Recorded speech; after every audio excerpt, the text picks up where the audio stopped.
அஸ்ஸலாமு அலைக்கும் வரஹ்மத்துல்லாஹி வபரகாத்துஹு. கண்ணியத்திற்குரிய எல்லாம் வல்ல அல்லாஹ் ஜல்ல ஷானஹு தஆலாவின் நல்லடியார்களே, மனக்குழப்பத்திற்கு இஸ்லாம் கூறும் மகத்தான தீர்வு என்ற இந்த தொடர் நிகழ்ச்சியில் நாம் எல்லாம் இங்கே ஆர்வத்தோடு அமர்ந்திருக்கிறோம். கடந்த 2 நாட்களாக பொருளாதார பற்றாக்குறை இருப்பதாக நினைக்கக்கூடியவர்களும் உண்மையிலேயே பொருளாதார பற்றாக்குறை இருப்பவர்களும் எந்த மாதிரி தங்களுடைய மனதை பக்குவப்படுத்தி கொள்ள வேண்டும் என்பது குறித்த சில செய்திகளை நம்ம பார்த்தோம். அதில் நேற்று கடைசியாக நபிகள் நாயகம் ஸல்லல்லாஹு அலைஹி வஸல்லம் அவர்கள் மிக அல்லாஹ்வுக்கு விருப்பமான அல்லாஹ்வுடைய தூதராக இருந்த நபி ஸல்லல்லாஹு அலைஹி வஸல்லம் அவங்க உலகத்தில் யாரும் அடைந்திராத சந்தித்திராத ஒரு வறுமையான வாழ்க்கையை அடைந்திருந்தார்கள். அதில் சில துணுக்குகளை நம்ம பார்த்தோம். அவங்க வறுமையில் இருந்ததற்கும் மற்றவங்க வறுமையில் இருந்ததற்கும் பெரிய வேறுபாடு இருக்குது. அந்த காலத்தில் நிறைய பேர் அந்த மாதிரி இருந்திருக்கிறாங்க. நபிகள் நாயகம் ஸல்லல்லாஹு அலைஹி வஸல்லம் வறுமையான வாழ்க்கை வாழ்ந்தாங்கன்னு சொன்னால் அவங்க நினச்சி இருந்தால் பெரிய ஒரு கோடீஸ்வரர் மாதிரி வாழ முடியும். ஏனென்றால் அவங்க சக்கரவர்த்தியாக இருக்கிறார்கள். அதை நம்ம கவனிக்கணும். சில பேர் இல்லைங்கிறதுக்காக வேண்டி இப்படி வாழ்வாங்க, கிடைச்சா விட மாட்டாங்க. அவங்களுக்கு பணத்தை எடுத்துக்கொள்ளக்கூடிய சம்பாதிக்கக்கூடிய முகாந்திரங்கள்லாம் இருக்குமையானால் அதை பயன்படுத்தி கொண்டு என்ன செய்வாங்க, ஹலால் ஹராம்லாம் பார்க்க மாட்டாங்க. இப்போ நபிகள் நாயகம் ஸல்லல்லாஹு அலைஹி வஸல்லம் அவங்களுடைய வறுமையான வாழ்க்கைக்கும் அந்த காலத்தில் இன்னும் பல பேர் இல்லாமல் வறுமையாக இருந்திருப்பாங்க இல்லையா, அவங்களுக்கு வேறுபாடு இருக்கிறது. இவங்களை பொறுத்த வரைக்கும் இந்த வறுமையான வாழ்க்கைக்கு தப்பித்து கொள்ள விரும்பினால் இறையச்சம் இல்லாமல் நம்ம எப்படி வேண்டாலும் வாழலாம் என்ற அடிப்படையில் வாழ நினைத்திருந்தால் அவங்களுடைய கஜானாவில் அவ்வளவு செல்வம் குவிந்து இருந்தது. அவ்வளவுக்கு பணம் ஒட்டகமாக கட்டி கிடக்கும், பேரிச்சம்பழமான கொட்டுவாங்க. பல நாடுகளெல்லாம் வெற்றி கொள்ளப்பட்டு அங்கேருந்து ஜக்காத் வசூலித்து அனுப்பப்பட்டு கொண்டே இருக்கும். கேட்குறவங்களுக்கெல்லாம் வாரி வாரி என்ன செய்வாங்க, வழங்கி கொண்டே இருப்பாங்க. அப்போ இந்த மாதிரி ஒரு செல்வ செழிப்பான ஒரு ஆட்சி. ஆரம்பத்தில் 2-3 வருஷம்தான் கஷ்டமாக இருந்தாங்க. அதுக்கப்புறம் மதீனாவுக்கு போன பிறகு கடைசி 5-6 ஆண்டுகள் எல்லாம் ரொம்ப செழிப்பான ஒரு வளமையான ஒரு செழுமையான ஒரு ஆட்சியை தான் அவங்க நடத்தினாங்க. அந்த ஆட்சியுடைய அதிபராக இருக்கும் பொழுது அதிலேருந்து கொஞ்சம் எடுத்தால் என்ன என்று மாத்திரம் நினைத்திருந்தார்களே, ஆனால் அவங்களுக்கு வறுமை இருந்திருக்காது. ஆனால் அவங்க என்ன நினைச்சாங்க, இது சேவை, இது மார்க்கத்துக்காக நம்ம செய்ய வேண்டிய ஒரு பணி, நம்முடைய உணவுக்கு ஒரு இது நம்ம உழைப்பில் செய்து கொள்வோம் என்று அவங்க நினைத்த காரணத்தினால்தான் அவங்களுடைய உழைப்பில் கிடைச்சதை கொண்டு இப்படி தான் வாழ முடியும். இதை நம்ம என்ன செய்யணும், கவனத்தில் வைத்து கொள்ள வேண்டும். இரண்டாவதாக ஆட்சி தலைவருங்கிறத விட்டுருங்க. ஒரு மதகுரு என்கிற வகையில் ரசூல் ஸல்லல்லாஹு அலைஹி வஸல்லம் அவர்கள் உயிரை விட நேசித்தாங்க சஹாபாக்கள்லாம். இன்றைக்கி நம்ம நேசிக்கிறோமே, இப்போ நம்ம அந்த மாதிரி நேசிக்கிறோம். ஆனால் அவங்க நேசித்ததோடு கம்பேர் பண்ண முடியாது. அவ்வளவு நேசித்த மக்கள் ஒருவர் கிடைப்பார்களே, ஆனால் எப்படி நடப்பாங்க? ரசூலுல்லாஹ்வுடைய தோழர்களில் பெரிய பெரிய வசதியான சஹாபாக்கள் இருந்தாங்களா இல்லையா? இருந்தாங்க. ஒரு அதிகமான பேர் கஷ்டப்பட்டால் கூட நல்ல செல்வ செழிப்போடு இருந்த சஹாபாக்கள்லாம் நினைஞ்சாங்க, ஒரு நாள் பசின்னு போனாங்க இல்லையா, பெரிய தோட்டம் துறவு போனோன்னா கறி விருந்தெல்லாம் கொடுக்குற மாதிரி ஆட்கள் இருக்க தான் செஞ்சாங்க. அப்போ இந்த மாதிரியான வசதியான ஆட்களை கைக்குள்ளே போட்டுக்கொண்டு ஏமாற்றி அதுக்கு எதுக்குன்னு கேட்டால் என்ன செய்வாங்க, கொடுப்பாங்க. ஆனால் நபிகள் நாயகம் ஸல்லல்லாஹு அலைஹி வஸல்லம் அவங்க அல்லாஹ்வுடைய தூதருங்கிறதுல உண்மையாளராக இருந்த காரணத்தினால அதை பயன்படுத்திக்கல. ஆன்மீக தலைமையை பயன்படுத்தியும் மக்கள்கிட்ட அதுக்கு காணிக்கை இது காணிக்கைன்னு கேட்டால் என்ன செய்வாங்க, கொண்டு ஏதாச்சும் ஒரு ஸ்பெஷலாக ஏதாவது சொல்லி கேட்டால் மக்கள் என்ன செய்வாங்க, தருவாங்க. அப்போ அரசாங்கத்தில் இருந்தும் ஒன்று எடுத்துக்கிறல, இந்த மதத்துக்கு தலைமை தாங்கிறவங்க முறையிலையும் மக்கள்கிட்ட என்ன செய்யலை, எந்த விதமான எதிர்பார்ப்பும் அவங்களுக்கு இருக்கவில்லை. அப்படி இருந்து இந்த வறுமையை வாழ்ந்தாங்க.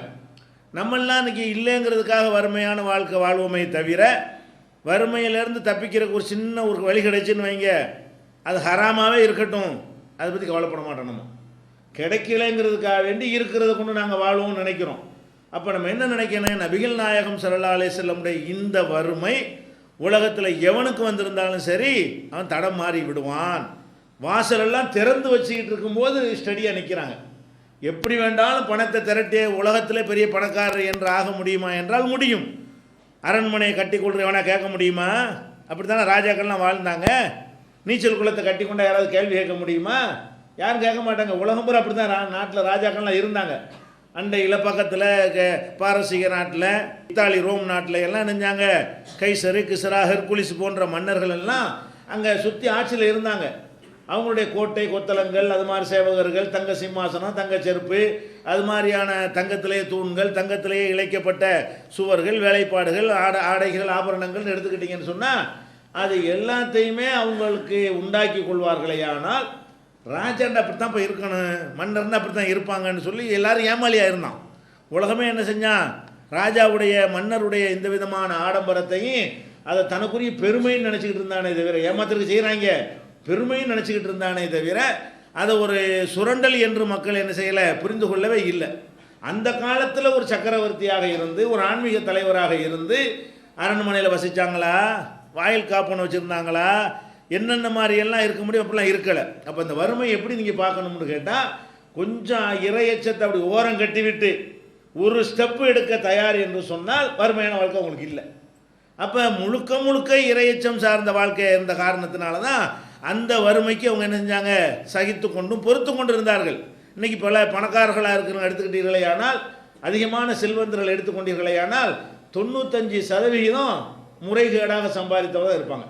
ஒரு 5% பேர் தான் ஏதோ நேர்மையாக நியாயமாக மக்களை ஏமாற்றாமல், சுரண்டாமல், பொய் சொல்லாமல், ஃப்ராடு பண்ணாமல் உள்ளது உள்ளபடி அவங்க சம்பாதித்தவர்களாக ஒரு 5% தேர்வார்கள். 95% பேர் பணம் சம்பாதிக்கிறது என்று சொன்னால் எல்லா விதமான நல்ல நெறிமுறைகளையும் மீறிவிட்டு தான் பணம் சம்பாதிக்கிற காட்சியை நம்ம பார்க்குறோம். அப்போ நபிகள் நாயகம் ஸல்லல்லாஹு அலைஹி வஸல்லம் வறுமையை பற்றி சொல்லும் பொழுது இதையெல்லாம் கவனத்தில் வச்சுட்டு கேட்கணும். எப்படி கேட்கணும்? அவங்களுக்கு நினைச்சால் இதிலிருந்து தப்பித்து கொண்டிருக்க முடியும். சாதாரண மனிதராக இறை தூதர் இல்லாமல் இருந்தால் இதை தான் செஞ்சிருப்பார்கள். அவங்க அல்லாஹ்வுடைய தூதராக மட்டும் இல்லைன்னு வைங்க, சும்மாச்சும் மக்களை ஏமாத்துறதுக்காக வேண்டி வஹி வருதுன்னு சொல்லியிருந்தாங்கன்னு வைங்க, அப்படியானவங்களாக இருந்தாங்கன்னா இதெல்லாம் இருக்கவே இருக்காது, எப்படியோ வாழ்ந்திருப்பார்கள். அவங்களுடைய இறை தூதர் என்பது இந்த வறுமையில் நிரூபணமாகிறது. அதில் இன்னொன்று கவனிக்கிற விஷயம் என்ன தெரியுமா? ஒருத்தன் வறுமையாக பிறந்தான், அப்பன் வறுமை, பாட்டன் வறுமை, அவன் வறுமை, அவனுக்கு வறுமை பஞ்சாயத்தே இல்லை. எங்கள் அத்தாவும் வறுமை, எங்கள் தாத்தாவும் வறுமை, நானும் வறுமைன்னு சொன்னால் அப்படியே பாரம்பரியமாக பழகிட்ட காரணத்தினால எனக்கு வறுமையை சகித்து கொள்வது கஷ்டமே கிடையாது. நான் ஒரு பெரிய கோடீஸ்வரனாக இருந்து நல்ல செல்வ செழிப்போடு இருந்து அந்த உடம்பு எல்லா சுகத்தையும் அனுபவிச்சிருக்கும், நாக்கு எல்லா சுகத்தையும் அனுபவித்திருக்கும், இப்படி எல்லாத்தையும் அனுபவிச்சுக்கிட்டு இருந்து திடீர்னு போச்சுன்னு வைங்க, இருந்து இல்லாமல் போகிறது அது பெரிய கொடுமைங்க, தாங்க முடியாது. ஒரு பெரிய கோடீஸ்வரனாக இருந்த ஒருத்தனை ஓட்டாண்டியாக போயிட்டான்னு சொன்னால் அவன் பரம்பரையாக ஏழையாக இருப்பானே, அவன் படுகிற வேதனையை விட 1000 மடங்கு வேதனை மனசளவில் படுவான். உடம்பளவுலையும் ஒத்துக்கிறோமா? உடம்பாவது எப்படி நம்ம பழகணும் அப்படி தான் நம்ம உடம்பு போய்கிட்டு இருக்கு. நம்ம என்ன மாதிரி பஞ்சனையில் படுத்து உறங்கியிருப்போம், ஏசியில் படுத்து தூங்கியிருப்போம். கோடீஸ்வரனாக இருக்கும் பொழுது அப்போ வேலை செய்கிறதுக்கு வரல அசைச்சு 1000 பேர் வேலை செய்கிறதுக்கு ஆட்கள் நிற்பாங்க. இப்படியெல்லாம் இருந்த நம்மளை ஒரு செகண்டில் எல்லாம் புரட்டி விட்டாண்டு வைங்க, நம்ம வேலையை நம்ம தான் செய்யணுங்கும் போது வெக்கமாக இருக்கும். உடம்பு ஒத்துக்கிறாது, மனசு கேட்காது, படுத்தா தூக்கம் வராது. அப்போ அந்த மாதிரியான எவ்வளோ வேதனையாக இருக்கு. இப்போ ரசூல் ஸல்லல்லாஹு அலைஹி வஸல்லம் நிலைமை என்னது? பஞ்சத்தில் அடிபட்டவங்களா அவங்க சின்ன வயசில் ஆடு மேய்த்திருந்தார்கள். அதெல்லாம் ஒரு 15 வயசோட முடிஞ்சு போய்விட்டது. அதுக்கு பிறகு சொந்த காலில் நின்றாங்க, வியாபாரம் பண்ணாங்க, சரக்குகளை எடுத்துக்கொண்டு வெளிநாடுகளுக்கு சென்றார்கள். அவங்க நபி என்று தன்னை சொல்லக்கூடிய நேரத்தில் எல்லாம் ஊரில் பெரிய பணக்காரங்க அவங்க தான். அந்த ஊர்லேயே செல்வந்தராக இருந்தார்களே. ஆனால் என்ன மாதிரியான சொகுசு வாழ்க்கை அனுபவித்திருப்பார்கள்? இறை தூதர்னு சொன்ன பிறகு தான் எல்லாத்தையும் இழந்தாங்க. இறை தூதர்னு சொல்வதற்கு முன்னாடி அந்த ஊரில் நிலைமை என்னன்னு கேட்டால், முகமது தான் ஊரில் பெரிய பணக்காரரு. அப்போ நபி ஸல்லல்லாஹு அலைஹி வஸல்லம் அவர்களுடைய வறுமை என்பது பல கோணங்களில் வச்சு வித்தியாசப்படுத்தி பார்க்க வேண்டிய வறுமை. அப்போ இருந்து அனுபவிச்சுட்டு இப்போ இல்லாமல் போயிருக்கிறாங்க. இந்த ஒரு ரொட்டி கூட வழி இல்லைங்கிறாங்களே, ஊருக்கெல்லாம் ரொட்டி கொடுத்தவங்க. ஊரில் யார் பசின்னு கேட்டாலும் என்ன செய்வாங்க? கதிஜா நாயிட்டு போய் சொல்லுவாங்களா இல்லையா? அல்லாட்டிலேருந்து வஹி வந்துருச்சுன்னு சொல்லி தெரியாமல் ஜிப்ரீல் அலைஹிஸ்ஸலாம் வந்து சொன்னோன்னு நடுங்கி போய் மனைவி விட்டு போய் என்ன செய்வாங்க? என்னமோ பயமாக இருக்குது, ஏதோ ஒருத்தர் வந்து இருக்கிறாரு, ஒன்றும் புரியலை என்று அவங்க என்னை போர்த்துங்கள் என்று செய்வாங்க, சொல்லுவாங்க. அப்போ கதிஜா நாயி ஆறுதல் சொல்லுவாங்க. என்ன ஆறுதல் சொல்லுவாங்க? நீங்கள் ஏன் கவலைப்படுறீங்க? அல்லாஹ் லா யுஹ்ஸிகல்லாஹு அபதா, அல்லாஹ் உங்களை ஒருபோதும் கைவிட மாட்டான். ஏன் கைவிட மாட்டான்? நீங்கள் தஹ்மிலுல் கல்ல, பிறருடைய சிரமங்களை நீங்கள் சுமந்து கொள்கிறீர்கள். அப்படி சொல்லி காட்டுறாங்க. ரசூலுல்லாஹ்வுடைய பண்புகளை சொல்லி உங்களை எப்படி எல்லாம் கைவிடுவான். அது மாதிரி என்ன செய்கிறீங்க, தக்சிபுல் மாதும், இல்லாதவனுக்கு உழைக்கிறீங்க, இல்லாதவனுக்கு உதவி செய்கிறது, வாரி வாரி வழங்குற வள்ளல். இப்போ தான் சோத்துக்கு ஒன்றும் இல்லை. மதீனாவுக்கு போன பிறகு மக்காவில் இருந்த 40 வயசுக்கு முன்னாடி வரைக்கும் பார்த்தீங்கன்னு சொன்னால் அவங்க தான் ஊரில் என்னது பெரிய வாரி வழங்கக்கூடிய வள்ளலாக திகழ்ந்தார்கள். அப்போ அந்த மாதிரி எல்லாம் அள்ளி அள்ளி கொடுக்கக்கூடிய நீங்கள் சொந்தக்காரங்களை அனுசரிக்கிறீங்க. யார் கஷ்டம் என்றாலும் உங்களுடைய கை உடனடியாக நீள்கிறது. இப்படியெல்லாம் இருக்கிற உங்களை எல்லாம் கைவிடுவானா அப்படின்னு கேட்குறாங்க. அப்போ அந்த மாதிரி ஊர்லேயே வாரி வாரி அள்ளி கொடுத்த கைக்கு சொந்தக்காரராக இருந்த ஒரு ஆள் இந்த மாதிரி வறுமைக்கு வந்தால் எப்படி இருக்கும்? எவனுக்கு தாங்கிக்கிறேல, அது கடுகளவுக்கு இவங்களை உடுத்தலைங்க. அதை இந்த வறுமையான வாழ்க்கை வந்து கடுகு, நான் எப்படி இருந்தேன், நான் எப்படி இருந்தேன், என்ன மாதிரி நான் இருந்தேன், என் சாப்பாடு எப்படி, என் வீடு எப்படி தெரியுமா, அரண்மனை எப்படி தெரியுமா நினச்சி பார்க்காம, அதை பற்றி பேசாமல் பேசியிருப்பார்களே. ஆனால் அதுக்கு முந்தி ஆடு மேய்ச்சாங்களே அதை தான் பேசுனாங்க. எதை பேசியிருக்கிறாங்க?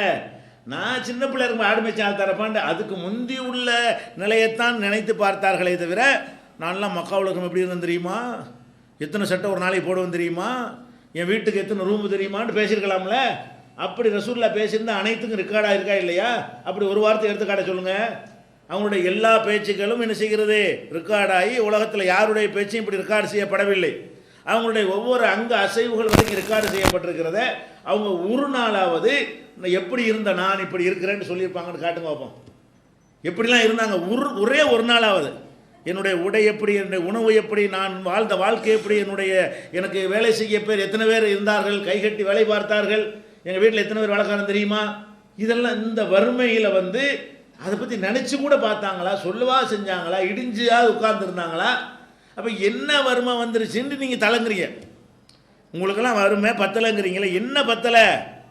ரொம்ப செல்வ கோடீஸ்வர வாழ்க்கை வாழ்ந்துக்கிட்டு இருக்கிறோம் எல்லாருமே அதுதான் வாழ்ந்து கொண்டு இருக்கிறோம். ஒரு அளவு தான் திங்கிக்கலாம், அதுக்கு மேலே உள்ள சொகுசுக்கு வச்சுக்கிற வேண்டியதுதான். எல்லாரும் போதுமான அளவுக்கு சாப்பிட்றோம், போதுமான அளவுக்கு உடைகள் வைத்திருக்கிறோம், எல்லா வசதிகளும் நமக்கு இருக்கிறது. அதை புரிந்து கொள்ள வேண்டும். ரசூலுல்லாஹ்வுடைய வறுமையை கொஞ்சம் பாருங்கள். ஆயிஷா நாயகி சொல்கிறாங்க, குன்னா நந்துரு இலல் ஹிலால், நாங்கள் ஒரு பிறையை பார்ப்போம், சும்மல் ஹிலால், இன்னொரு பிறையையும் பார்ப்போம். அடுத்த மாதம் ஒரு பிறையை பார்ப்போமா, அடுத்த பிறையை பார்க்குறப்போ அடுத்த மாதம் ஆயிருமா, அடுத்த பிறையும் பார்ப்போம். சலாசத் அகில்லத்தின் ஃபி ஷஹரைனி, 2 மாதத்தில் 3 பிறையை பார்த்துருவோம். இன்றைக்கி ஒரு பிறையை பார்க்குறோமா, முதல் நாள் இன்னொரு பிறையை பார்க்குறோமா, 2வது பிறை, 3வது பிறையை பார்த்தா மாதம் 2 போயிட்டு இருக்கும். 3 பிறையை தொடர்ந்து பார்த்தா எத்தனை மாதம் ஆகிடுச்சு? 2 மாதம் ஆகிடுச்சு. அப்போ 2 மாதத்தில் 3 பிறையை பார்த்து விடுவோம். ஒமா ஊக்கிதத் ஃபி அபியாத்தி ரசூலுல்லாஹி ஸல்லல்லாஹு அலைஹி வஸல்லம் நாருன், அல்லாஹ்வுடைய தூதருடைய குடும்பத்தாரின் வீடுகளில் நெருப்பு அடுப்பு மூட்டப்பட்டிருக்காது. ஒரு பிறையை பார்த்து அடுத்த பிறையை பார்த்து அடுத்த பிறையை பார்க்கும் காலம் வரைக்கும் என்ன இருக்காது வீட்டில்? அடுப்பு மூட்டப்படவில்லை.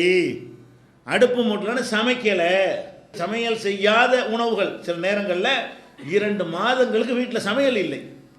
அப்போ சமையல் என்ன அர்த்தம்? தண்ணி, பேரிச்சம்பழம், மாவை பிசைஞ்சி கூழ் மாதிரி என்ன செய்கிறது, கரைச்சி குடிச்சு கொள்ள வேண்டியது. இதுதான் எங்களுடைய வாழ்க்கை முறையாக சில நேரங்களில் அமைந்துவிடும். 2 மாதம் கூட இந்த மாதிரி போய்விடும் அப்படின்னு ஆயிஷா நாயகி சொல்கிறாங்க. அப்போ ஒரு உருவா கேட்குறாரு, யா ஹாலா, அறிவிப்பாளர் கேட்குறாரு, சின்னம்மாவே, மாக்கான யழிசுக்கும், அப்போ எதை கொண்டு நீங்கள் வாழ்வீங்க? இன்னும் அடுப்பே மூட்டலைங்கிறீங்க, அப்போ எப்படி வாழ்ந்தீங்க அப்படின்னு கேட்கும் பொழுது காலத்து ஆயிஷா நாயகி சொல்கிறாங்க, அல் அஸ்வதான் அத்தம்ரு ஒல் மாவு, பேரிச்சம்பழம் தண்ணி இருந்தான், 2 பேரிச்சம்பழம் சாப்பிட்டு தண்ணியை குடிச்சிக்கணும், அதான் சாப்பாடு. இப்படி 2 மாதம் உங்களை வச்சா என்ன கதிக்கு ஆகுறது? இந்த மாதிரி உங்களை என்னையோ 2 மாதத்துக்கு எல்லாம் வச்சான்னு சொன்னால் என்ன? அப்படி ஒருத்தருக்கு ஜெயிலில் உள்ள கைதியாவது இப்படி இருக்கிறானா? சிறையில் உள்ள கைதியாவது இந்த மாதிரி நிலையில் இருப்பானா? இருக்க மாட்டான். அப்போ 2 மாதங்களுக்கு அவங்களும் உங்கள் மனைவி மக்கள் எல்லாருமே இந்த வாழ்க்கைக்கு, எந்த வாழ்க்கைக்கு? அவங்க கையில் இருக்கிறது வைத்துல் மாலில் குவிஞ்சு கிடக்கிறது, அது நம்முடையதா? அது நமக்கு என்ன ஹலாலா? அதை தொடமாட்டேன். ஒரே ஒரு பேரிச்சம்பழத்தை அவங்களுடைய பேரப்புள்ள ஹுசைன் போய் எடுத்து நினைச்சிட்டாரு, வாயில் வச்சுட்டாரு. வைத்துல் மாலில் குவிந்து கிடக்கிறது பேரிச்சம்பழம். தெரியாமல் என்ன செய்கிறார்? சின்ன பிள்ளையாக இருந்த பேரன் போய் ஒரு பேரிச்சம்பழத்தை வாயில் வச்சிடுறாரு.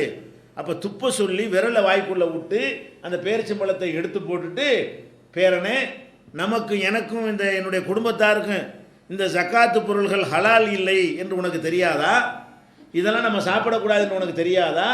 இது பொதுமக்களுக்கு உரியது தவிர இதில் நம்ம என்ன செய்யக்கூடாது, நானும் அனுபவிக்கக்கூடாது, என் குடும்பத்தை சேர்ந்த நீங்களும் அனுபவிக்கக்கூடாது என்று சொல்கிற அளவுக்கு கஜானாவில் இருக்கிறது. அவங்கள்ட்ட இருந்த வாழ்க்கை வருமானத்தை கொண்டு என்ன வாழ முடிகிறது? பேரிச்சம்பழத்தையும் தண்ணீரையும் சாப்பிட்டு கொண்டு வாழ்வது அப்படிங்கிறாங்க. அதே நேரத்தில் வந்து ஆயிஷா நாய் சொல்கிறாங்க, சில நேரங்களில் அண்டை வீட்டில் உள்ளவர்களுக்கு ஆடுகள் வைத்திருப்பார்கள். அவங்க சில நேரங்களில் பால் கறந்து கொண்டு வந்து அல்லாஹ்வுடைய தூதரை அன்பளிப்பாக தரோம் குடிங்க கொடுப்பாங்க. அது வேணால் குடிச்சிருப்போம். இந்த 2 மாதத்தில் பேரிச்சம்பழம் தண்ணியை சாப்பிட்ருப்போம்.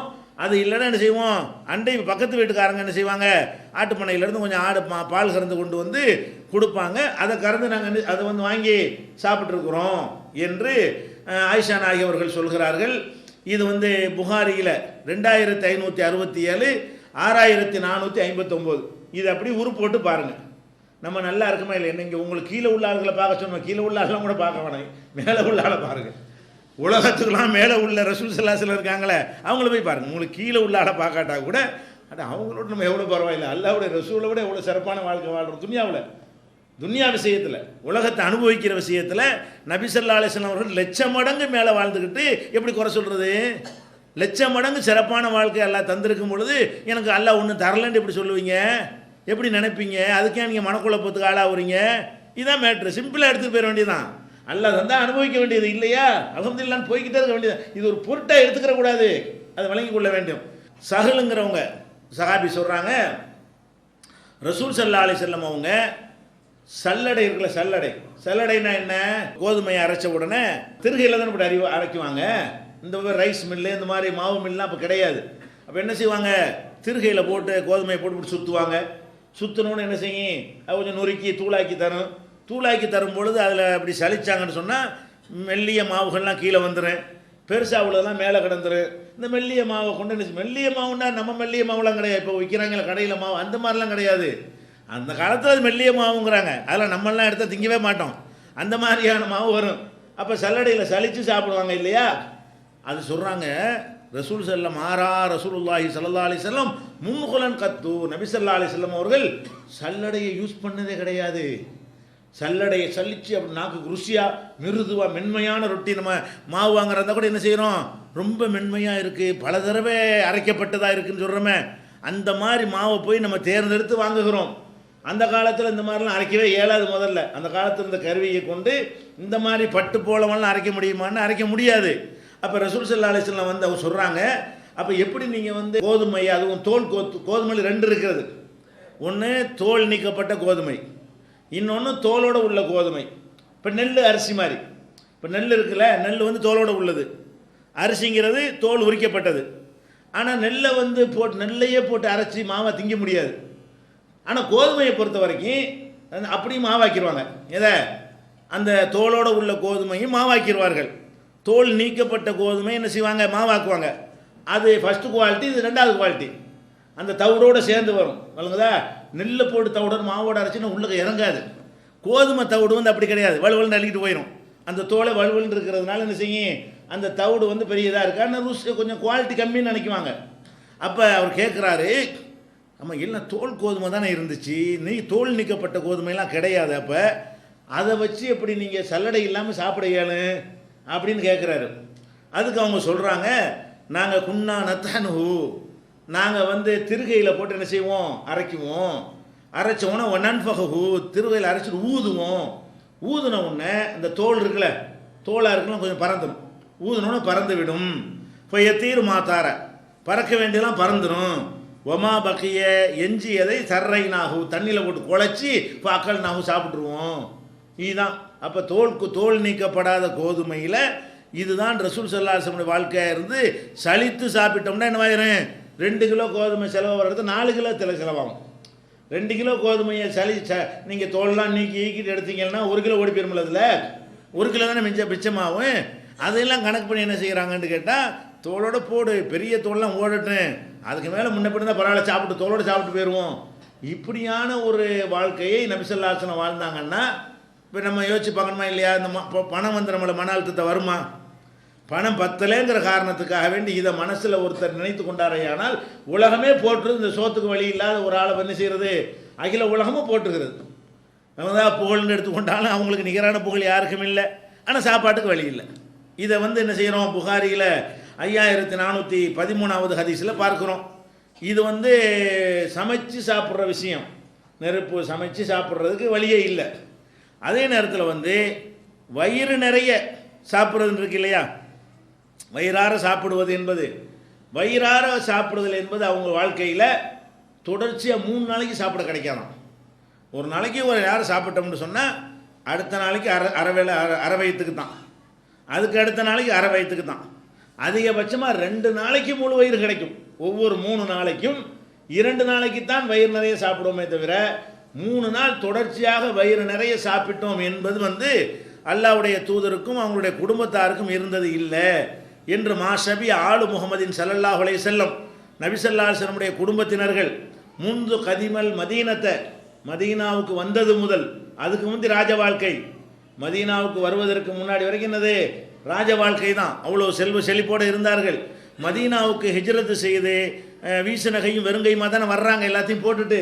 அப்படி வந்த பிறகு அவங்களுடைய குடும்பத்தார்கள் யாருமே மின் தாமில் புர்ரி சலாசலையாலின் திபான் 3 நாட்கள் தொடர்ச்சியாக என்ன செஞ்சதில்ல, தீட்டப்பட்ட கோதுமை உணவை அவங்க சாப்பிட்டதில்லை.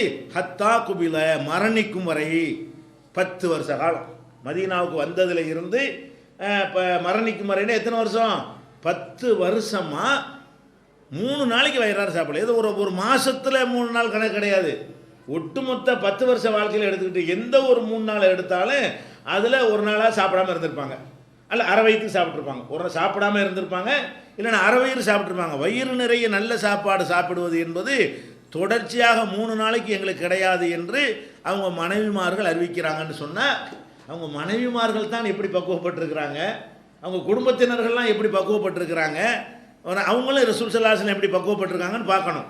இது புகாரியில் 5416, 5423, 6654, 6687 இந்த ஹதீஸுகள்லாம் நீங்கள் பார்க்கலாம்.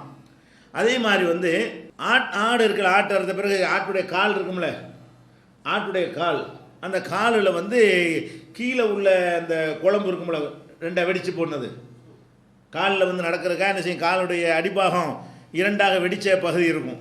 இந்த பகுதி உள்ள காலை காலுடைய கடைசி பகுதியை எடுத்து அதை குழம்புல போட்டு என்ன செய்வாங்க, சமைக்குவாங்க.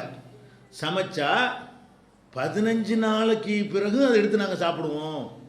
ரசூலுல்லாஹ்வுக்கு என்ன செய்வோம், 15 நாள். நம்ம நேற்று ஆக்கின சால்னா மத்தியானம் ஆக்கின சாயந்தரத்துக்கு நம்ம ராத்திரிக்கு பழைய சால்னான்னு சொல்லிவிடுறோம். பகலைக்கு ஆக்கின சால்னாவை என்ன செய்கிறோம், ராத்திரிக்கு வச்சா என்ன பழசை கொண்டாந்து வைக்கிறேன்னு சொல்கிறோம். அடுத்த நாள் வச்சா கேட்க வேண்டியதே இல்லை, இறங்காது. அது பிச்சைக்காரனா, நான் பிச்சைக்காரனுக்கு கொடுக்குறவனா எனக்கு வைக்கிறியான்னு கேட்குறமா இல்லையா? அப்போ அன்றைக்கு உள்ளது அன்றைக்கு ஃப்ரெஷ்ஷாக என்ன செய்யணும். அதுவும் இந்த காலத்தில் அழகாக ஓவன் இருக்குது, சூடாக்குறதுக்கு எத்தனை அமைப்புகள்லாம் இருக்கிறது, பழசுன்னெலாம் சொல்லவே இயலாது. அந்த காலத்தை சூடாக்குறதே பெரிய பஞ்சாயத்து. நெருப்பு தீப்பெட்டியும் கிடையாது, நினச்சவனெலாம் பண்ண முடியாது. அது எங்கேயாவது தீக்கங்கு வாங்கிட்டு வரணும், யார் வீட்லையா வச்சுருப்பாங்க அடுப்பில், அதை வச்சு ஊதி ஊதி கங்கை உண்டாக்கணும். அதுக்கெல்லாம் ரெண்டு வேளை கடந்து போயிடும். பெரிய மேட்ரு நெருப்பு உண்டாக்குறதுங்கிறதே பெரிய பஞ்சாயத்து. அது சும்மா நெருப்பை கொளுத்தி விட்டு இல்லாட்டி சூடாக்கி சாப்பிட்றலாம். அதுக்கு 3 மணி நேரம் மெனக்கடனு. எப்படி மெனக்கடனு, தீப்பெட்டிலாம் கிடையாதுல்ல, அது சங்கிலி தொடராக இருக்கும். நெருப்புலாம் எப்படி இருக்கும்னா, ஒரு வீட்டில் சமைக்கிறாங்கன்னா அதை சமைச்சு முடித்த பிறகு தீக்குங்க கிடக்கும், கீழே அப்படியே மேலே சாம்பல் பூத்து போய் கிடக்கும். யார் வீட்டிலையா சமைக்கிறது என்ன செய்வாங்க, அவங்க வீட்டில் அடுப்பை பார்ப்பாங்க, தீக்கங்கு இருக்காதா, பக்கத்து வீட்டில் ஒரு கங்கை வாங்கிட்டு வருவாங்க. ஒரு கரண்ட், நாங்களாம் சின்ன பிள்ளை இப்படி வாங்கியிருக்கிறோம். நாங்களாம் சிறு வயசாக இருக்கும் கிராம வாழ்க்கையில் பக்கத்து வீட்டில் போய் தீக்கங்கு வாங்கிட்டு வருவோம்.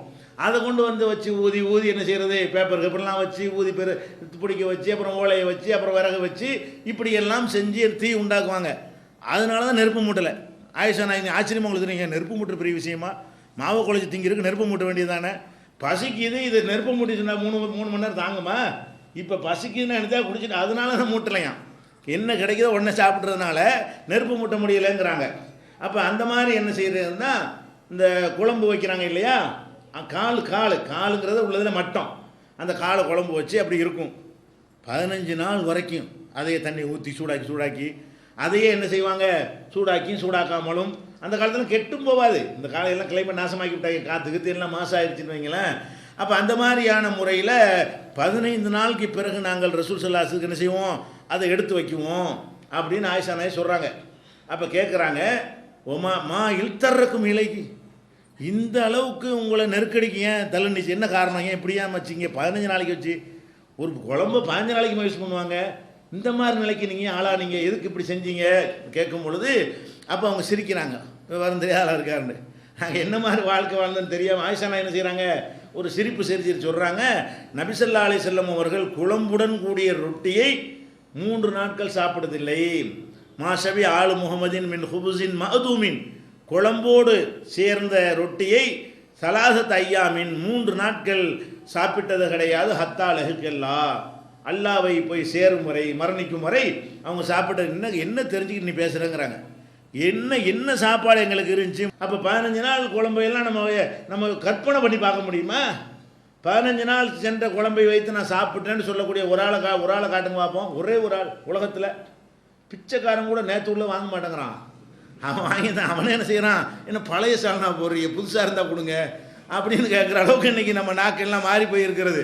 அப்போ அல்லாஹ்வுடைய ரசூலுக்கு எவ்வளோ பெரிய கஷ்டம் இதை நினச்சி பாருங்கள். அவங்க கஷ்டமாக நினைக்கல, நம்ம வெளியேருந்து பார்க்கும்போது இந்த மனுஷன் எப்படி இந்த மனிதரால் இப்படி சகித்து கொள்ள முடிகிறது, எப்படி யாருக்கும் முடியாத இப்படி ஒரு கஷ்டத்தை எல்லாம் கொடுத்துருக்கான், அதை கொஞ்சம் கூட அலட்டிக்கிறாம சாதாரணமாக என்ன செய்கிறாங்க, உலகமே மதிக்கிறது, உலகமே பயப்படுது, அவங்களுக்கு உலகமே அவ்வளோ பெரிய அந்தஸ்து கொடுக்கறது.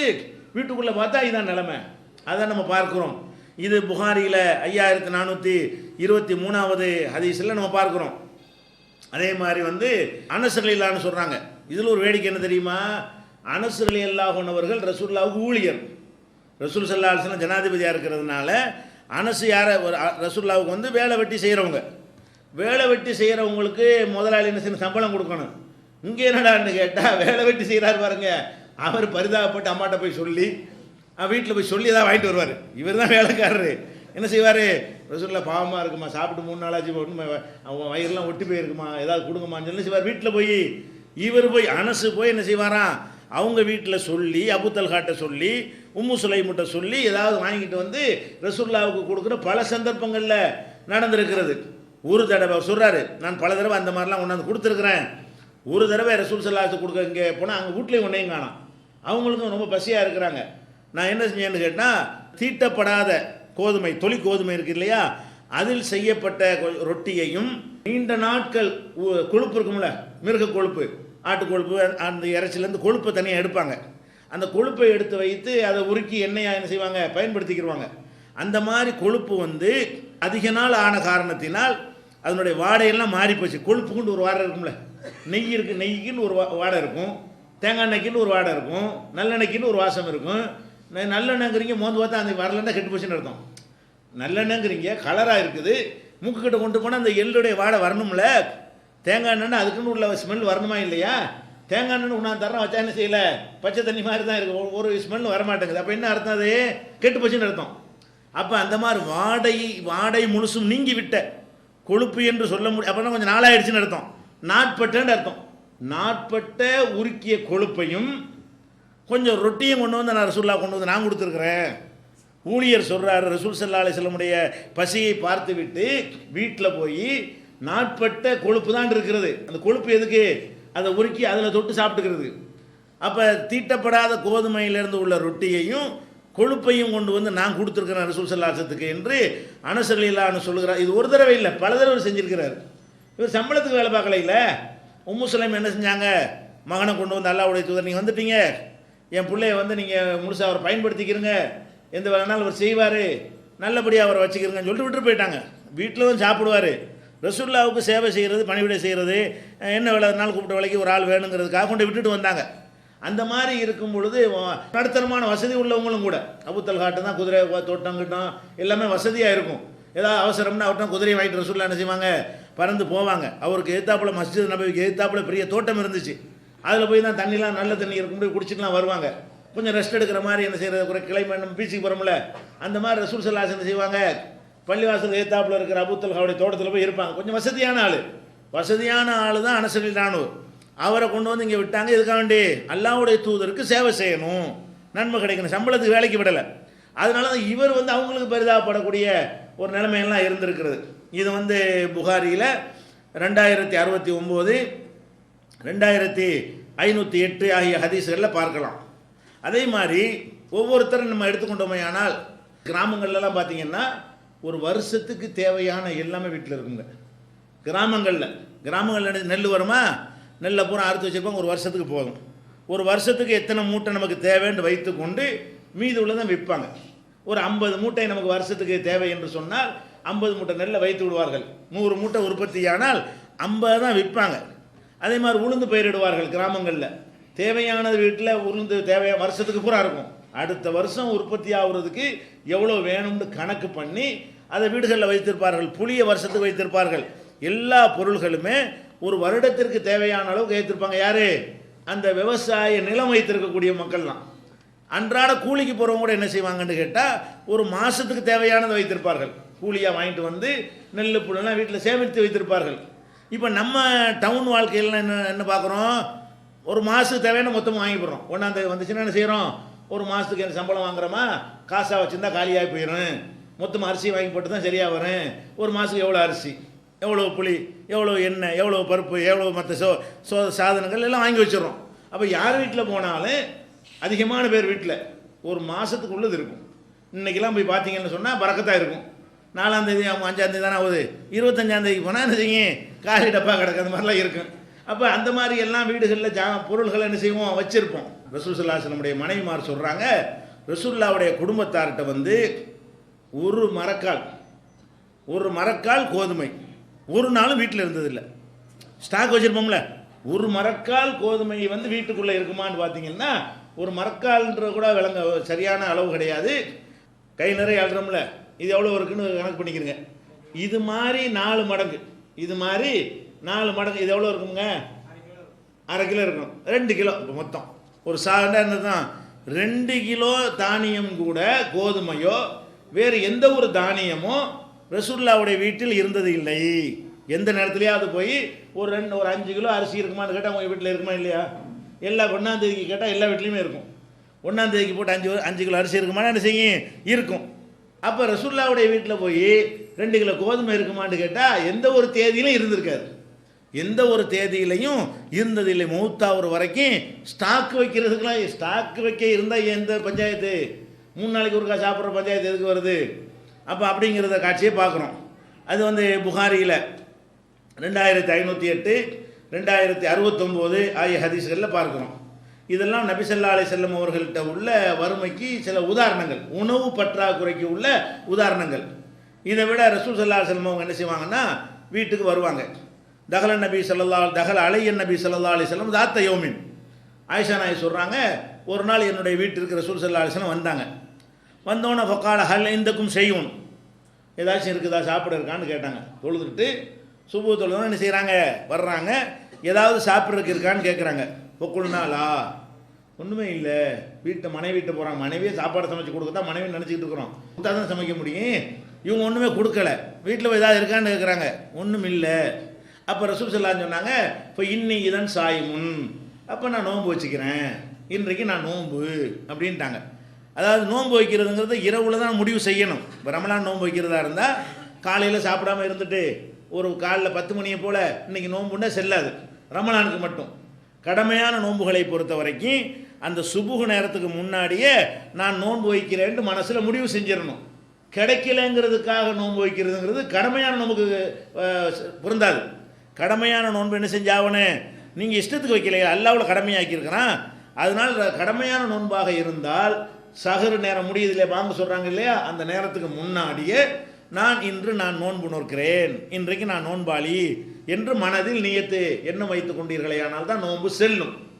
அப்படி இல்லாமல் நீங்களா இப்போ நோன்பு வைக்க நினைக்கிறீங்க, காலைல எந்திரிச்சிட்டீங்க, ரமலான் இல்லாத ஒரு நாளில் என்ன செய்கிறீங்க, எந்திரிக்கிறீங்க, சுபு தொழுவுறீங்க, அப்போ நோன்பு வைக்கணும்னு நினைப்பே இல்லை, அப்படியே பேசிக்கிட்டே இருக்கிறீங்க, தண்ணி கிட்ட குடிக்கலை, எதுவும் சாப்பிடலை, ஒரு 10 மணி ஆகுது, காலையில் 10 மணிக்கு என்ன செய்கிறீங்க, இப்போ நீங்கள் நோன்பு வச்சா என்ன அப்படின்னு நினைக்கிறீங்க, காலைல 10 மணிக்கு அப்படி முடிவெடுத்து நோன்பு தான் அது. ஆனால் சுபுலேருந்து 10 வரைக்கும் ஒன்று சாப்பிடாமல் இருந்திருக்கணும். ஒன்று சாப்பிடாமல் சுபு தொழுதுட்டு இப்போ ஒன்று தண்ணி கூட குடிக்காமல் டீ கூட சாப்பிடாம அப்படி சும்மாவே நம்ம இருந்துட்டோம்னு வைங்க, ஒரு 10 மணிக்கோ 12 மணிக்கோ நம்ம என்ன செய்யலாம், நம்ம இன்று நோம்பாளியாக இருந்துக்கலாம் அப்படின்னு நினைத்தால் அப்படி இருக்கலாம். அப்படி இருக்கலான்னு இது ஆதாரம், அப்படி இருக்கலாங்கிறதுக்கு என்ன ஆதாரம்? இதை ரசூல் அப்படி தானே செஞ்சுருக்கிறாங்க. வீட்டுக்கு வர்றாங்க, ஏதாச்சும் இருக்குதான்னு கேட்பதிலிருந்து என்ன விளங்குது, நோன்பு வைக்கலன்னு விளங்குது. நோம்பாளி ஏதாச்சும் இருக்கான்னு கேட்பாங்க. நோன்பு வச்சுக்கிறாள் வீட்டில் ஏதாவது சாப்பிட அப்படி கேட்பாங்களா? வீட்டில் வந்து என்ன கேட்குறாங்க, சாப்பிட ஏதாவது இருக்குதா? அப்போ வந்து கேட்கும்போது என்ன என்ன சிந்தனை இல்லை, நோம்புங்கிற சிந்தனை இல்லை. அப்போ ஆயிஷா நாய் என்ன செய்கிறாங்க, வீட்டில் ஒன்றுமே இல்லை, அப்போ நோம்பாளி இன்னைக்கு அப்படின்னு சொல்லிட்டாங்க. அதுக்கு அடுத்தது இன்னொரு நாள் வந்தாங்க, சும்மா தானா யோமன் நாகர். இது ஒரு சம்பவமாச்சா, சும்மா தானா யோமன் நாகர். இன்னொரு நாள் வந்தாங்க, வந்தவன ஃபுக்குல்னா யாரை சொல்லலாம், உகுதியலனா ஹைசுன். அப்போ இன்னொரு நாள் எப்படி வர்றாங்கன்னா நோம்பாளியாக வர்றாங்க. முதல் நாள் வந்து நோன்பு இல்லாமல் வர்றாங்க, அடுத்த நாள் வந்து என்ன செய்கிறாங்க, நோம்பாளியாக உள்ள வர்றாங்களா, நோம்பாளியாக இருக்காங்க, என்ன இல்லைன்னு நினச்சி நோன்பு வச்சுட்டாங்க. வந்தவொன்னே ஹதி ஆயிஷா நாய் சொல்கிறாங்க, பாயாசம் நமக்கு அன்பளிப்பா ஒருத்தவங்க கொடுத்து விட்ருக்குறாங்க அப்படிங்கிற, வீட்டில் ஒன்றும் இல்லைன்னு தெரிஞ்சு நோன்பு வச்சுட்டாங்க போல இருக்கு, நமக்கு ஒரு பாயாசம் ஒன்று வந்திருக்குது அப்படின்னு சொல்கிறாங்க. அப்போ ரசூல் ஸல்லல்லாஹு அலைஹி வஸல்லம் என்ன செஞ்சாங்க, பாயாசம் கொண்டு வா பார்ப்போங்கிறாங்க. அது பிடிச்சா நோன்பு விட்டுடலான்ட்டு என்ன செய்கிறாங்க, இன்னைக்கு அதை கொண்டு வா பார்ப்போம். பார்த்தோன்னு டக்குன்னு பிடிச்சி போச்சு அவங்களுக்கு, அது சாப்பிடலாம் போல இருக்குன்னு. அப்போ என்ன செய்கிறாங்கன்னு கேட்டால், லக்கது அஸ்பஹத்து சாயிமன், இன்னைக்கு நோன்பு தான் வச்சுருந்தேன், சரி பரவாயில்ல கொண்டா சாப்பிட்ருவோம் அப்படின்னு சாப்பிட்டாங்க. சுன்னத்தான் நோன்பு தானே, விட்டுடலாம். நம்மளாம் வைக்கிற நோம்பாக இருந்தாலும் செய்யலாம். நல்லா நோம்புன்னு வச்சுட்டீங்க, ஒரு ருசியான சாப்பாடை பார்க்குறீங்க, சரி நாளைக்கு வச்சுட்டு போயிருப்பேன், நம்மளா தானே வச்சுக்கிட்டோம். தொழுகைகள் அப்படி முடிச்சுட்டு ஓட முடியாது, நம்மளா தொழுதானு தக்பீர் இடையில ஓட முடியாது. நோம்புக்கு அப்படி உண்டு, அல்லாஹ்வுடைய ரசூல் செஞ்சுருக்காங்கல்ல. அப்போ நோன்பு வச்சுக்கிட்டு வர்றாங்க, வேணான்னு சொல்லி தான் வர்றாங்க. இவங்களா என்ன செய்யறாங்க, வெளியே போயிட்டு ஒரு பதார்த்தம் வந்திருக்கு, நமக்கு அன்பளிப்பு வந்திருக்குன்னொன்னே கொண்டு வா பார்ப்போங்கிறாங்க. அது பிடிக்காம இருந்துச்சுன்னு வைங்க, அது வேணாம் நான் நோம்பாலே எடுத்துக்கிறேன் அப்படின்னு இருப்பாங்க. பிடிச்சி போன நினைச்சிட்டாங்க, கொண்டு வா நோம்பு தான் வச்சேன் சாப்பிட்டு. என்ன அந்த வறுமை வந்து சாப்பாடுங்கிறது பெரிய இதுமாதிரி, நமக்குலாம் பிளேட்டாகவே தெரியாது சாப்பாடுலாம், சாப்பாடுலேயே உருண்டு பிறண்டுக்கிட்டு இருக்கிறோம். அவங்களுக்கெல்லாம் அந்த சாப்பாடுங்கிற பாயாசங்கிறது பெரிய என்ன செய்யுது, இது மறுபடியும் எப்போ கிடைக்கும், அது நீங்கள் யோசிச்சு பார்க்கணும். மறுபடியும் எப்போ கிடைக்கும், இன்னைக்கு கிடைச்சிருச்சு, இது வேணாண்டு விட்டால் வீணை சளிச்சு போயிடும், வீணாக போயிடும். அப்புறம் அடுத்த வருஷம் கிடைக்குமா, அதுக்கு அடுத்த வருஷம் கிடைக்குமான்னு தெரியாது. அப்போ எவ்வளோ பெரிய மேட்டு நீங்கள் யோசிச்சு பார்க்கணும். நமக்கு அப்படி இல்லை, நம்மளுக்கு சட்டம் அதுதான். ஆனால் அவங்க சாப்பிட்டது காரணம் என்னென்னு கேட்டால், அவ்வளவுக்கு காய்ந்து போன ஒரு நிலைமை, உணவுக்கு வந்து அவ்வளவுக்கு கஷ்டப்படக்கூடிய ஒரு நிலைமை. இது முஸ்லீமில் 2771வது ஹதீஸில் இந்த ஒரு ஹதீஸ் 2 சட்டமும் தெரிஞ்சுக்கிறோம். ஒன்று வந்து சாப்பாடை சாப்பிடாமல் இருந்தால் எந்த நேரத்தில் வேணாலும் நோன்புன்னு முடிவு செஞ்சுக்கிடலாம், அல்லது சாப்பிட்டு நோன்பு வைத்து கொண்டு நம்மளா விரும்பி வைக்கக்கூடிய நோன்பை வைத்து கொண்டு ஏதாவது ஒரு சாப்பாட்டுக்கு ஒரு நாட்டம் வந்துருச்சுன்னு வைங்க, சாப்பிட்டு விருந்தாளி ஒருத்தர் வர்றாரு, விருந்து கூப்பிட்றாரு, வாங்க நம்ம வீட்டில் உங்களுக்கு சாப்பாடு, சரி வாங்க சாப்பிட்டு வந்துட வேண்டியதான், நோம்பை விட்டுறேன், இன்றைக்கி பிரச்சனை இல்லை, நாளைக்கு வச்சுக்கிடுவோம், நம்மளா வச்ச நோம்பு தானே, அதனால் நினைஞ்சிக்கலாம், விட்டுட்டு போய் சாப்பிட்றணும், நம்மளா வைக்கிற நோம்பாக இருந்தால். ஆனால் சுன்னத்தான நோம்புன்னு இருக்குல்ல, அரஃபா நோம்பு, அது மாதிரி ஆசுரா நோம்பு, அது மாதிரி ரமலானுக்கு பிறகு வரக்கூடிய 6 நோம்பு, இது மாதிரி மார்க்கத்தில் உள்ள சுன்னத்தான நோம்புகளை நீங்களாக உண்டாக்குனதில்லை, அதெல்லாம் நீங்கள் முடிச்சிட இயலாது. சும்மா நம்மளாக வைக்கிற நோம்பு, நீங்கள் நோம்பு வைக்குவோமே அப்படிங்கிறதுக்காக நீங்கள் வைக்கிற நோம்பாக இருந்தால், ஒரு விருந்துக்காக நீங்கள் நினைஞ்சிடலாம். ஒரு கல்யாணம் விருந்து கூப்பிட்றாங்க, வலிமா இருக்குது நாளைக்குங்கிறீங்க, காலைல நோம்பாளியாக இருந்துட்டீங்க, 11 மணிக்கு வந்து வலிமா விருந்துக்கு வந்துருங்கிறாரு, சரி வர்றேன், நோம்பு தான் இருந்தாலும் வந்து சாப்பிட்டுக்கிறேன் இன்னும் சொன்னால் தப்பு கிடையாது, வழங்குதா? ஏன்னா நான் நோம்பாளியாக இருக்க விருந்துக்கு வரமாட்டேன்னு சொல்ல அவசியம் கிடையாது. எவ்வளோ அழகான மார்க்கன்னு பாருங்கள், எவ்வளோ எளிமையான மனிதனுடைய உணர்வுகளுக்கு. அப்புறம் மாட்டேன்னு சொல்லிட்டு உள்ளுக்கு நோம்பை அப்புறம் நோம்பாக இருப்பாங்க, மிஸ் பண்ணிட்டேன் அதில் அப்போ அது நோம்பு, அது நப்சு பூரா அங்கே இருக்கு, எல்லோரும் போவாங்க சாப்பிட்றதுக்கு பார்த்துக்கிட்டே இருப்போம், ஆகா தெரியாமல் நோம்பு வச்சுட்டோமே. இதெல்லாம் கவனிக்கிற மார்க்கம் இது. இந்த மார்க்கம் என்ன செய்யுது, மனிதனுடைய உணர்வுகளையெல்லாம் கவனித்து அதுக்கு தகுந்த மாதிரி சட்டம், இதுதான் மனுஷன் இப்படி தான் இருப்பான். அப்போ முஸ்லீமில் 2771வது ஹதீஸில் இதை பார்க்குறீங்க. இதெல்லாம் உணவுக்கு சில சாம்பிள்கள், ஒட்டுமொத்த வாழ்க்கையை அவங்களுடைய வாழ்க்கை அப்படி தான் இருக்கிறது. சரி, உணவு தவிர வேறு எவ்வளோ தட்டுமுட்டு சாமான் நம்ம தேவைப்படுகிறது, எவ்வளோ பொருள்கள் நம்ம பயன்படுத்தி கொண்டிருக்கிறோம், அதெல்லாம் அவங்கள்ட்ட என்ன இருந்துச்சு, அதையும் நம்ம யோசித்து பார்க்க வேண்டி இருக்கிறது. இப்போ நபிகள் நாயகம் ஸல்லல்லாஹு அலைஹி வஸல்லமுடைய உடை எடுத்துக்கொண்டீர்களே ஆனால், ஒரே ஒரு போர்வை, பல சந்தர்ப்பங்களில் என்னைக்காவது பெருநாள் நல்ல நாள் என்பதற்காக வேண்டி ஒரு தனியாக சட்டை ஒன்று வச்சுருப்பாங்க. சட்டை என்பது நம்ம என்ன செய்வோம், நிறைய சட்டையில் ஒரு நல்ல சட்டை தனியாக வச்சுருப்போம். ஆர்டினரியான சட்டைகள் எப்பவும் பயன்படுத்தி கொண்டிருப்போம். ஒரு நல்லது கெட்டதுன்னா கோட்டு சுட்டுன்னு வச்சுருப்பான் பாருங்களேன், கோட்டு சுட்டுன்னு தச்சு வச்சுருப்பான். எதுக்கு, ஒரு முக்கியமான ஃபங்க்ஷனுக்கு போகிறா இருந்தால் அதுக்கு மட்டும் எடுத்தபடியே போட்டு போகிற மாதிரி தனியாக வச்சுருப்போம். அப்போ ரசூல் ஸல்லல்லாஹு அலைஹி வஸல்லம் காலத்தில் வந்து சட்டைங்கிறதே கிடையாது. அந்த இருக்கிற அந்த ஒரு சட்டையை எதுக்கு வச்சுருப்பாங்க? பெருநாளைக்கு போட்டு, பெருநாளைக்கு புது துணி எடுக்கிற நம்ம கடமை மாதிரி ஆக்கிட்டோம். புது துணி எடுக்கிற மார்க்கத்தில் ஒன்றும் கடமை கிடையாது. இருக்கிறதுல நல்லதை போட வேண்டியதுதான். அதனால எத்தனை பேர் மனக்குழப்பம்னு பாருங்கள். பெருநா வந்துருச்சுன்னு சொன்னால் நான் பெருநாளைக்கு நான் துணி எடுக்கணுமே, பட்டுப்புடவை எடுத்தாகணுமே, 10,000 ரூபாய்க்கு ஜவுளி எடுக்கணும், எதுக்கு போட்டு அழுத்திக்கிட்டு இருக்கிற? அல்லா தந்தாடி இல்லாட்டி இருக்கிறத போட்டுட்டு போ. ஊர் உலகத்துக்கு வாழ முடியாது. பெருநாளைக்காக வேண்டி பிச்சை எடுக்க முடியுமா? பெருநா பிச்சை எடுக்கிற எவ்வளோ பெரிய கேவலம். அது பழைய சட்டையை போடுறது எவ்வளோ கௌரவம். ஒருத்தன் போய் பிச்சை எடுக்கிறத விட, கடன் கேட்கறத விட எது கௌரவம்? இருக்கிறத அவன் பழைய சட்டையை போட்டுட்டு போ. அந்த மனநிலைக்கு நம்ம வரணும். பெருநாளைக்கு ரசூல் ஸல்லல்லாஹு அலைஹி வஸல்லம் எப்போவாது புது சட்டை எடுத்தாங்கன்னு காட்ட சொல்லுங்க பார்ப்போம். புத்தாடை எடுக்க வேண்டும் என்று பாட்டு படிப்பாங்க. ஒரு ஏழை பழகன் அனாதை இருந்தான், சட்டை இல்லாமல் அழுது கொண்டு இருந்தான், வா நான் உனக்கு சட்டை எடுத்துறேன் ரசூலுல்லாஹ்மோ இப்படிலாம் நான் ஒரு பாட்டில் விட்டு அடிச்சிருப்பாரு. இதுதான் இருக்குமே தவிர ரசூல்லா வந்து பெருநாளைக்கு புத்தாடை எடுங்கன்னு சொல்லவே இல்லை. ஏன் பெருநாளைக்கும் புத்தாடைக்கும் எந்த சம்மந்தமும் கிடையாது. அதாவது நம்ம என்ன செய்யணும்? சந்தோஷமாக இருக்கணும். அது ஐயாம அக்களின் ஒரு சுருபின். பெருநாளைக்கு இஸ்லாம் சொன்ன இலக்கணம் நல்லா திண்டு குடிக்கிற நாள், அவ்வளோதான் பெருநாளை. அதுதான் பித்தரவளம் உங்களுக்கு சொல்லுது. பித்தரவளம் அதுக்கு நல்லா சாப்பிடுங்க, நல்லா குடிக்கணும். வகை நடத்து எவ்வளோ திங்க முடியும் தின்னுங்க, எத்தனை வெரைட்டி சாப்பிடாலும் சாப்பிடுங்க. அதுக்குரிய நாள் என்று பெருநாளைக்கு மார்க்கத்தில் இலக்கணம் இருக்கிறது. அப்போ ரசூல் ஸல்லல்லாஹு அலைஹி வஸல்லம் அவங்களை பொறுத்த வரைக்கும் அவங்க நல்லது விட்டு ஒரே ஒரு சட்டை வச்சுருப்பாங்க. கல்யாணத்துக்கு போனால் போட்டுக்குருவாங்க. ஒரு வெளிநாட்டு ஆளுக்க சந்திக்க வந்தால் முசாஃபிர் நிற்க முடியாதுல்ல, அப்போ அந்த மாதிரி நேரத்தில் போட்டுக்குருவாங்க. இது மாதிரி ஒரு சட்டை இருந்துச்சு. மீதி நேரம்லாம் என்ன அவங்கள்ட்ட ட்ரெஸ்ஸு என்ன? ஒரு பெரிய போர்வை, தூங்கும்போது போத்தணும் போர்வை, அந்த மாதிரி ஒரு பெரிய போர்வை இருக்கும். அந்த போர்வை என்ன செய்வாங்கன்னு கேட்டால் இப்படி பின்னாடி கொடுத்து எடுத்து அந்த போர்வையுடைய இந்த வலது பக்கம் உள்ள பகுதியை இடது பக்கம் தோளில் போட்டுருவாங்க, இடது பக்கம் உள்ள பகுதியை வலது பக்கம் தோளில் போட்டுருவாங்க. போட்டால் 2 கையும் வெளியே நிற்கும், 2 கையும் மறைக்காது. இவன் அரக்கை சட்டை பூரா ஹராமுங்கிறான். இவன் நம்ம ஆளுக்கு என்ன செய்யறான்? அஜர்த்து மாதிரிலாம் அரக்கை சட்டை போடக்கூடாது, ஹராமு. ரசூல்லா முழு கையுமே இல்லை மறைக்கப்பட்டது கிடையாது. முழு கையும் வெளியே இருக்கிற ஒரு போர்வை. அது சட்டையாவெல்லாம் தச்சு டெய்லர்லாம் அந்த காலத்தில் கிடையாது. சட்டையாவெல்லாம் தைக்கிற நம்ம தான் வெட்டிக்கிட்டு செஞ்சுட்டு இருக்கணும், அதெல்லாம் சாத்தியப்படாது. அப்போ அதெல்லாம் கருத்தில் ஒன்று என்ன செய்வாங்க? ஒரு போர்வை துணியை எடுத்து இப்படி போட்டுக்குருவாங்க. பெரிய துணியை துண்டியாக இருக்கா யாராவது கொண்டாங்க இந்த வச்சுருக்காருல பாருங்களேன். சட்டையில் வைங்க, இப்படி போட்டுக்கிறோமா, இப்படி போட்டுக்கிறோம். இப்படி போட்டு இப்படி கீழே கூடி எடுக்கணும். இந்த பகுதி என்ன செய்யணும்? கீழே கூடி எடுத்து இப்படி போட்டுருணும். இப்படி போட்டோமா தெரியுதா? அப்புறம் இந்த பகுதி என்ன செய்யணும்? இது சின்னது பத்தாமல் இருக்குது. இந்த பகுதி எடுத்து இப்படி போட்டுக்கிறணும். இப்படி போட்டால் மொத்தமாக அவ்வளோதான். இப்படி போட்டு என்ன செய்வாங்கன்னா இந்த 2 பகுதியும் எடுத்து முடிச்சு போட்டுக்குருவாங்க. 2 பகுதியும் எடுத்து இப்படி என்ன செய்வாங்க? முடிச்சு போட்டாங்கன்னா நவராது. இப்போ கை எப்பவும் வெளியே தான், ஃபுல் கை மறைக்கப்பட்டது கிடையாது. ரசூல் ஸல்லல்லாஹு அலைஹி வஸல்லம் முழு கையையும் மறைக்கும் அளவுக்கு அவங்க ஆடை அணிந்தது கிடையாது. அப்போ சல்லாஃபி சௌபின் வாஹிதின், நபி ஸல்லல்லாஹு அலைஹி வஸல்லம் அவர்கள் ஒரே ஒரு ஆடையை அணிந்து தொழுதார்கள். கது ஹாலஃப பைன தரஃபைஹி, இந்த பகுதி அந்த பக்கமும் இந்த பகுதி இந்த மாற்றி 2 முனைகளையும் தோளில் மாற்றி போட்டு கொண்டவர்களாக, இப்போ போட்டு காட்டினல அப்படி தோளில் மாற்றி போட்டு கொண்டவர்களாக ஒரு ஆடையை அணிந்து ரசூல் ஸல்லல்லாஹு அலைஹி வஸல்லம் தொழுதார்கள். இந்த மாதிரி ஒருத்தனுக்கு பள்ளியாசல் போனால் அவனை எப்படி பார்ப்பான் பண்ணலாம்?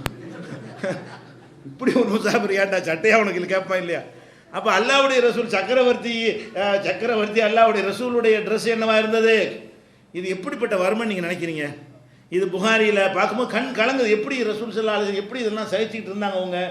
நம்ம அதை விட எவ்வளோ நல்லா இருக்கிறோம், இவ்வளோ சிறப்பாக நம்மளை வச்சுருக்கிறான். யார் அந்த மாதிரி இல்லையே? நமக்கு வர்றதெல்லாம் பெரிய கஷ்டம்ன்றதுலாம் கஷ்டமா? நமக்கு வர்றதெல்லாம் கஷ்டம். எப்படி கஷ்டம்னு நம்ம நினைக்கிறோம்? சொந்த வீடு இல்லாட்டி கஷ்டமா? கார் இல்லாட்டி கஷ்டமா? பங்களா இல்லாட்டி கஷ்டமா? எது இல்லை? ட்ரெஸ்ஸு இல்லை, ஒரு துண்டு போர்வை, அதான் ட்ரெஸ்ஸு. அப்போ இது புகாரியில் 354, 355, 356 இதில் எல்லாம் நீங்கள் புகாரி முதல் வால்யூமில் நீங்கள் பார்த்து கொள்ளலாம். அதே மாதிரி ரசூல் ஸல்லல்லாஹு அலைஹி வஸல்லம் சஜிதா செய்தார்களே, ஆனால் இந்த மாதிரி போட்டு சஜிதா செஞ்சால் என்ன இருக்கு? சஜிதா செய்யும்போது கைதான் மறைக்கப்படவில்லை. அவர்கள் சஜிதா செய்யும் பொழுது அக்குள் பின்னாடி உள்ளவர்கள் தெரியும். அக்குள் பகுதி இருக்குல்ல, ஏன் தெரியுது? கை புதுசாக மறைக்கப்படலன்னு அர்த்தம்.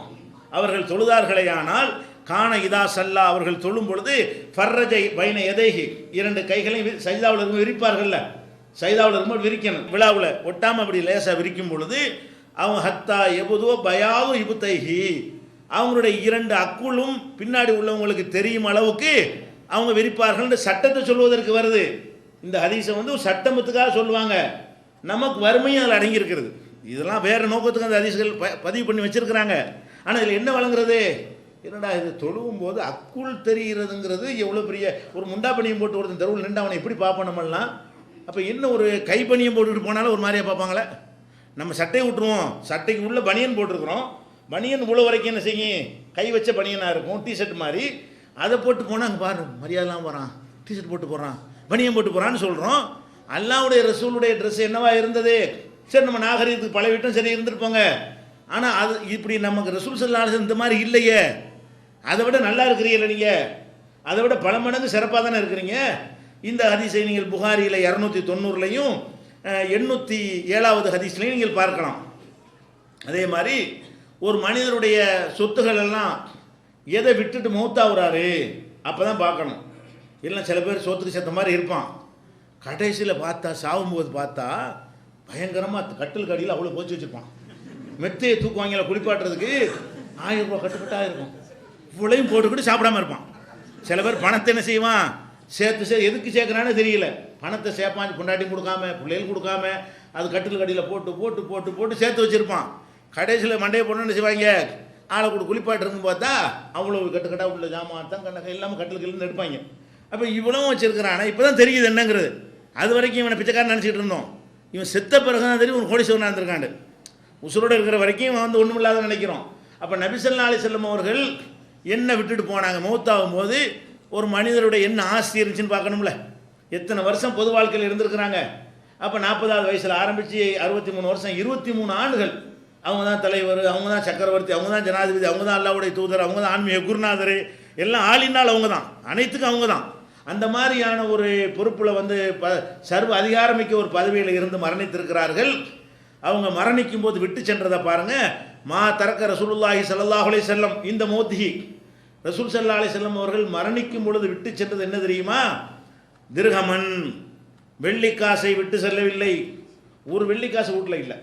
மௌத்தாகும் போது பார்த்தா எவ்வளோ வெள்ளிக்காசு வச்சுட்டு போயிருக்கான். வெள்ளிக்காசா ஒன்று கூட இல்லை, ஒரு வெள்ளிக்காசு இல்லை. ஒலா தீனாரன், ஒரு தங்க காசை விட்டு செல்லவில்லை. ஒல அபுதன் ஒல அமத்தன், ஒரு ஆண் அடிமை அல்ல ஒரு பெண் அடிமை, எல்லாருக்கும் அடிமை இருந்தது. ரசூல் ஸல்லல்லாஹு அலைஹி வஸல்லம் காலத்தில் அடிமைகள்ங்கிறது ஒரு ஆடு மாடு மாதிரி, எல்லாருமே வேலை வெட்டிக்கு என்ன செய்வாங்க, வச்சுருப்பாங்க.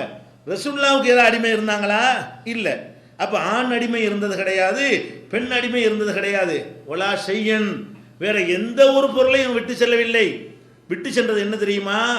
இல்லா பக்லதஹுல் பைலா, அவங்கள்ட்ட ஒரு கோவேறு கழுதை, வெள்ளை நிற கோவேறு கழுதை இருந்தது.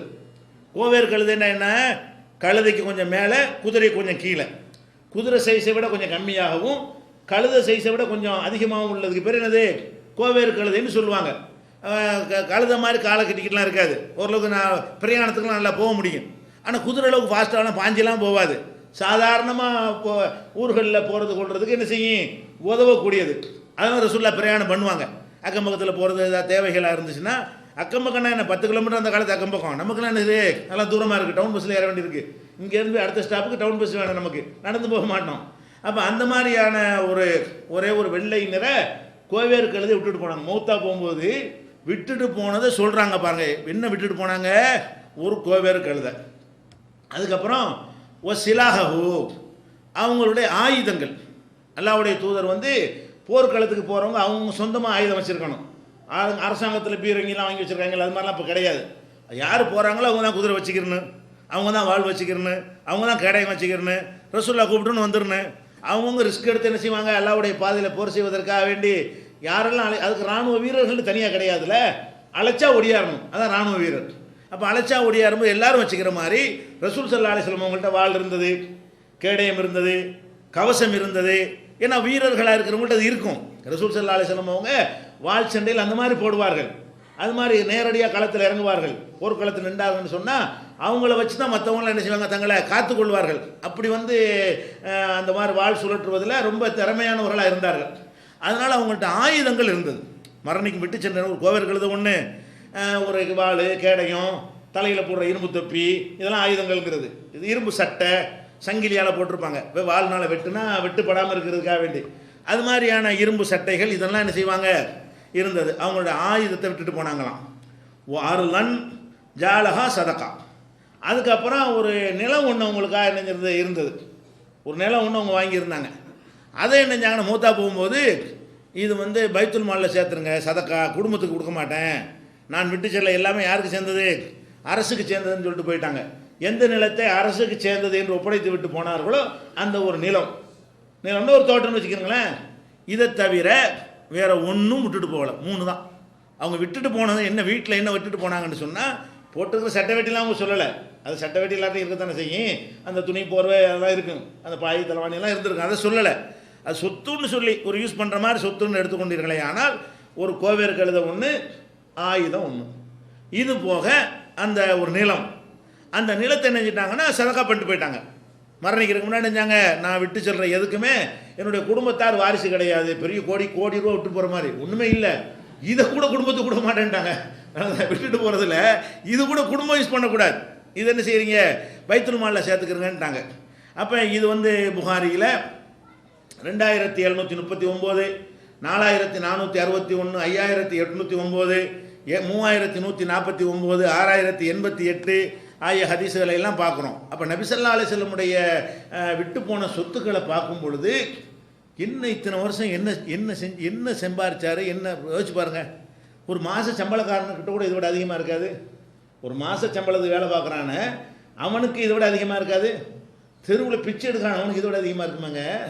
இப்போ என்ன மாதிரியான வருமானு பாருங்கள். மூத்தா போகும்போது விட்டுட்டு போனது பொண்டாட்டி இருக்கிறாங்க.